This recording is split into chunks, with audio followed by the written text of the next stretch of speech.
Tokyo. A group of 58 retired American military leaders is making a rare public plea to President Trump, urging him not to take military action against North Korea and instead to pursue a diplomatic resolution to the current standoff.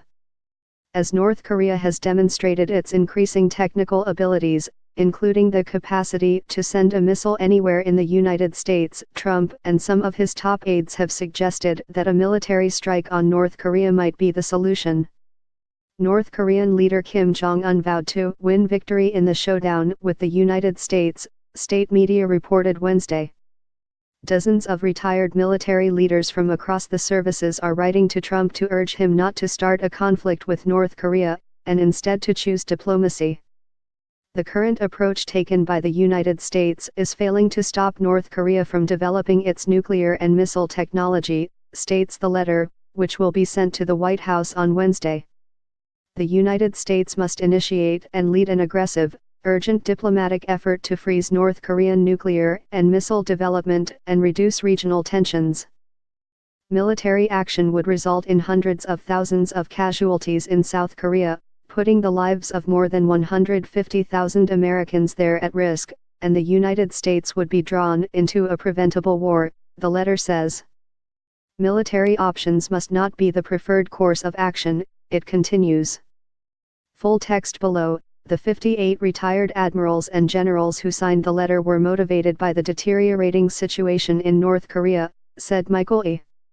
Smith, a retired Navy Rear Admiral who initiated the letter and leads a new nonpartisan organization called the American College of National Security Leaders.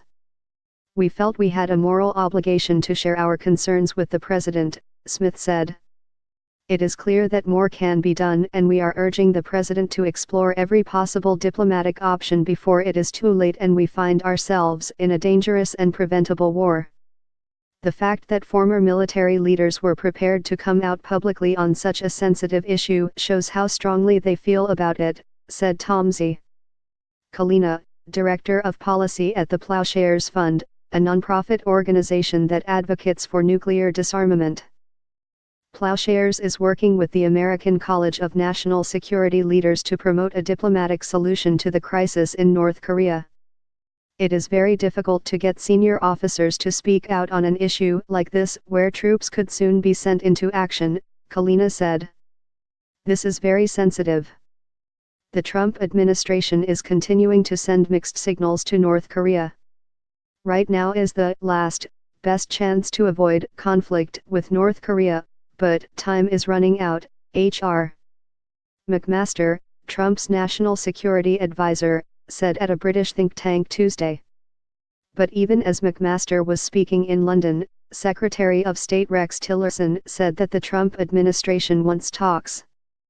We've said from the diplomatic side we're ready to talk anytime North Korea would like to talk, and we're ready to have the first meeting without precondition, Tillerson told a forum at the Atlantic Council in Washington on Tuesday.